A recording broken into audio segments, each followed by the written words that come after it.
Hey guys, welcome back to the channel. Today we're going to be checking out a video titled 5 things that are common in the United States but do not exist in Germany. And this is coming from Feli from Germany. So we're going to be checking out this video right now. And if you have any suggestions, feel free to leave those in the comment section down below. Thank you for watching. And let's get into this video, find out what Germany doesn't have, man, because Germany is a great country. Should be really surprising for me what Germany doesn't have, because I don't know, Germany is a great country. I'm currently going back and forth between the US and Germany quite a lot, and these 5 things are totally common for me whenever I'm here in the US, but don't exist in Germany.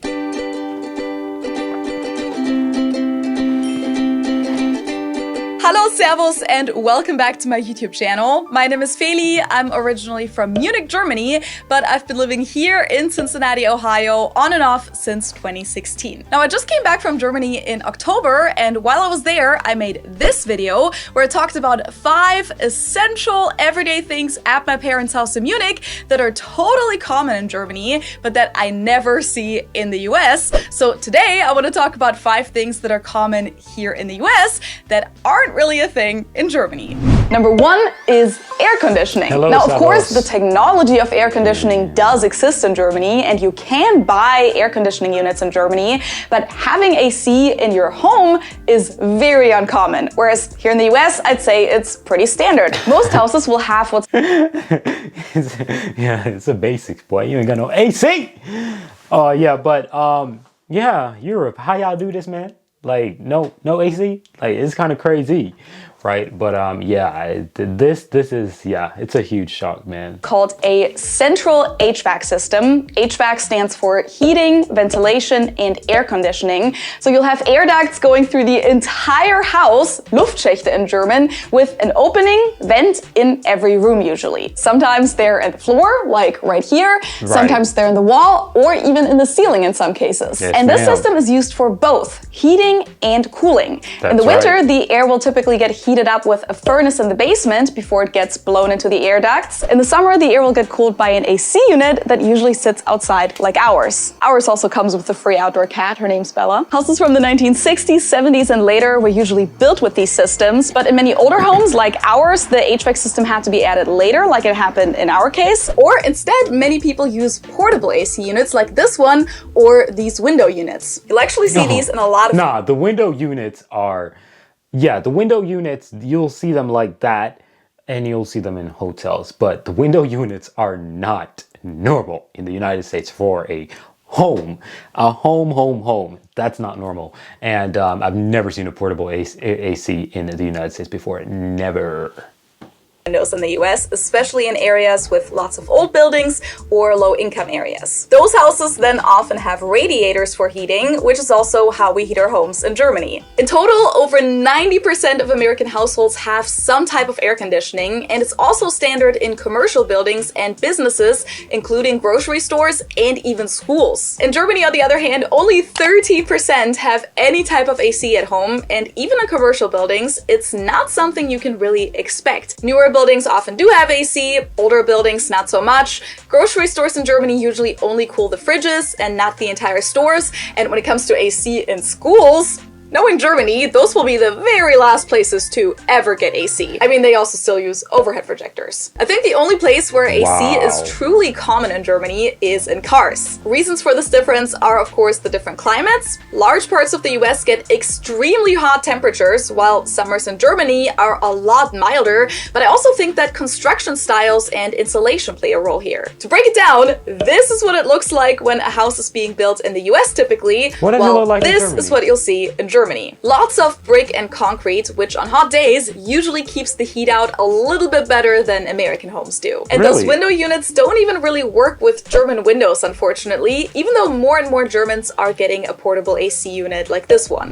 And speaking of windows, number 2 on my list is Window screens. Most windows in the US are slide windows, but once you've opened up the actual window part, there's usually a second layer with a bug screen. I think the purpose of this is self-explanatory. It's to keep all of the insects from coming into your home when you open the window. What's cool is that you can slide these open too if you want to, or even take them out altogether. They're also great when you have indoor cats that like to sit by the window, like ours, because you can open the window for them without having to worry that they climb outside. Now, of course, the concept of bug screens exists in Germany, but most windows in Germany don't come with a pre-installed bug screen like this one, which is very shocking to many Americans when they travel to Europe for the first time. My parents actually did install screens in front of some of our windows when I was little, but they were permanently stapled to the window frame, so it wasn't quite as practical as this. When you look for it though, you'll see that there are in fact more professional solutions for bug screens that work with German windows, but I personally have never seen any of those used in real life in Germany. Not quite sure why, to be honest, because even though, of course, we don't have as many insects as people in Florida do, for example,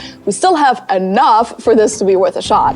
Did you know that there are also lots of movies and TV shows that you can access here in the US on Netflix and other streaming services that aren't available in Germany or that are released with a huge delay there? Growing up, when a new season of one of my favorite TV shows came out in the US, I often had to wait a whole year until it finally came out in Germany too.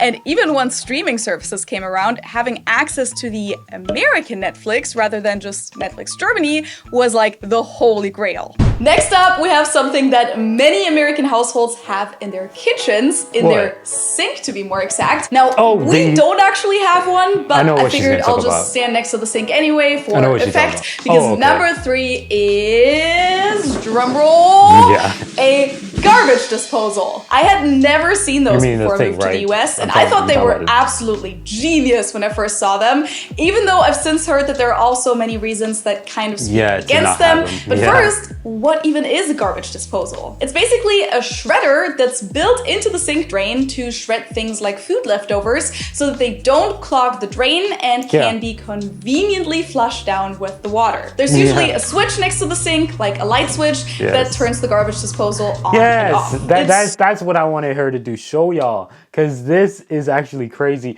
I don't know if I was shocked when I was like shocked when I didn't see this in Europe. I'm not sure if I was that shocked, because I know a lot of places don't have it, and it's common in the United States, but everybody does not have it. Okay, don't get it twisted. A lot of people don't have it, and some newer homes do not have it. Like, if you do research on it, you'll find out that it's not the most ideal thing, Super important to never ever stick your fingers in there, by the way. I'm looking forward to learning if you will get your arm out of there before Lily gets to the garbage disposal switch. Now, even though we don't have a garbage disposal in this house, I did have one in a few of the places that I lived in before, which actually kind of lines up with the official statistic that says that about 50%, so half of American households, do have a garbage disposal. Meanwhile, in Germany, they're actually illegal in most municipalities, and they're very uncommon in most other countries of the world too. Now, there's a whole debate about whether or not flushing shredded food leftovers down the sink drain is bad for the environment and for the plumbing. However, I'm not an expert on that, so we're not gonna get into that here. I just wanted to bring up that there is a debate, but either way, what's for sure is that it's very convenient. And we're staying in the kitchen because one item that's very common in the US, especially here in the Midwest, and that many Americans desperately miss when they move abroad is... What? This. Oh, ranch. Ranch. Yep, you heard right, Americans. Ranch. I won't miss it. I don't mess with sauce. Like, I don't mess with bottled sauce. If we talking sauce, you got to be talking that sauce that got, cooked up, like taco sauce and stuff like that. I don't mess with ranch, period. Like, maybe if I don't know. Even when I'm doing hot dogs, I don't even put nothing on it. Give me the bun, give me the sausage. That's it. We don't mess with all that. I don't even like ketchup. Is not a thing in the rest of the world. Even in the UK, which in a lot of cases is a little more similar to American culture, it's not something that you'll find on restaurant menus or in people's fridges, and I've really never come across this in any country other than the US and Canada. Now, those of you not from the US are probably wondering, Why is she holding a bottle of yogurt dressing in the camera? Well, it is in fact a type of salad dressing, even though it doesn't really have that slightly sour taste of yogurt that you might expect. It actually took me a while to get used to the flavor when I first Isn't ranch sour though? I'm so sure that's sour because I've had that quite a few times. I just don't do it. came here because my brain didn't really know which category to place this in. But don't worry, I've since come to love and appreciate it. It's made from buttermilk, mayonnaise, onion, mustard, herbs, and a few other ingredients. And it's not only the most popular salad dressing in the US, it's also commonly used as a dip for things like chicken wings, veggies, and even pizza. Most American pizza places give you a selection of dips with your pizza, but it's also just become a flavor in the US. So there are ranch flavored chips, for example. There's ranch flavored sour cream, and there's even ranch flavored seasoning in powder form that people put in all kinds of things like marinade, chili, or even on popcorn. That's a whole other culture shock, by the way. Now, I'm sure that if you look for it, you can buy ranch in certain stores in Germany, and some American themed restaurants might have it too, but it's not a common thing, and most Germans have never heard of this, let alone tried it. So if you ask for ranch dressing at a German... Let me tell you, it ain't all that. It's not all that. Let me tell you, it's pretty basic. Like for the Germans, it's pretty basic. Like it's overhyped, right? It's pretty basic. It's just something that pretty much is something that you can make for your own self. You know what I mean? It's something that you can make for your own self. It's not all that. It's not that big of a deal. Trust me. That's like when I just found out, back in the day how pickles were made, and I was like, oh, so it's actually not that big of a deal. I can make that myself. Yeah, it's just ranch. It's not that big of a deal. You can live without it. Trust me, you can. Restaurant, they'll probably have no clue what you're talking about.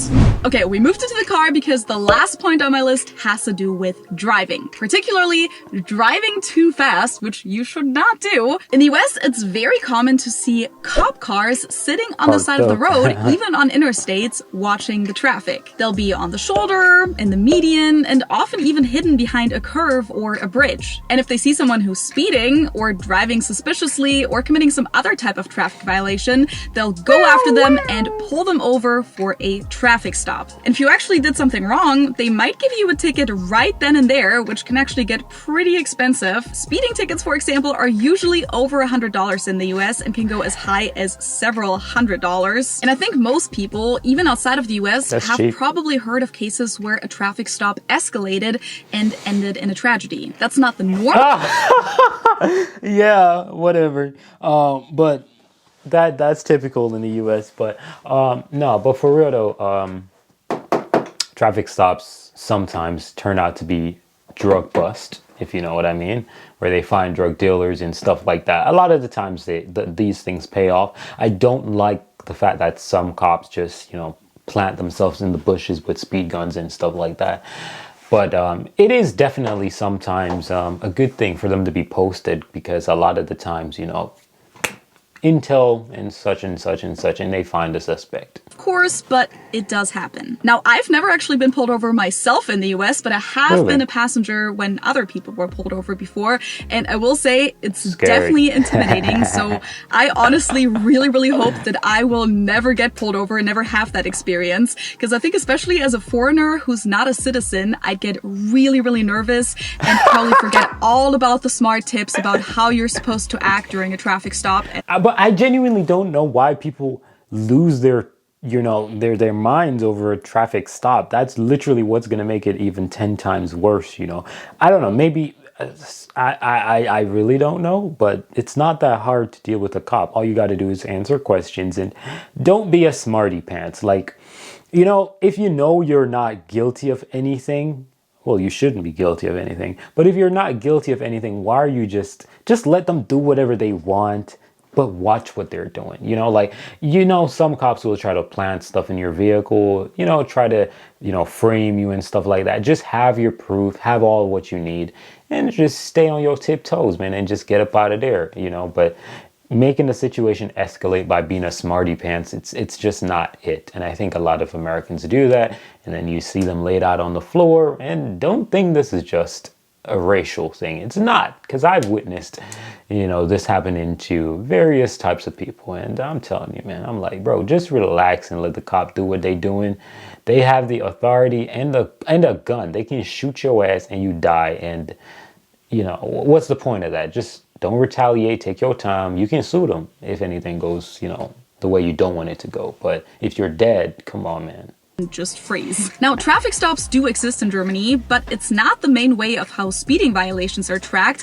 And seeing a cop on the side of the road like that is not common at all, especially on the interstate, aka the Autobahn. I'd probably think that the cop car broke down if I ever saw that in Germany. Instead, speeding is typically monitored with radar cameras that are set up temporarily in certain spots or sometimes even stay there permanently. We call them Blitzer colloquially, so flashers, because they take a picture of you when you're going over the speed limit with a bright flash, and then you'll usually have a letter in the mail a few weeks later with the fine, which used to be relatively low in Germany, but they actually raised them a few years ago, so now I think they go anywhere from 50 euros to several hundred. But when I was young, some speeding tickets were only like 15 euros. What are some other things that are totally common in the US? That's kind of crazy. That's kind of crazy, man. That's actually really kind of crazy. But yeah, I think these were really valid points. The 5 things that just straight up don't exist in Germany. I think the garbage disposal was a very good point.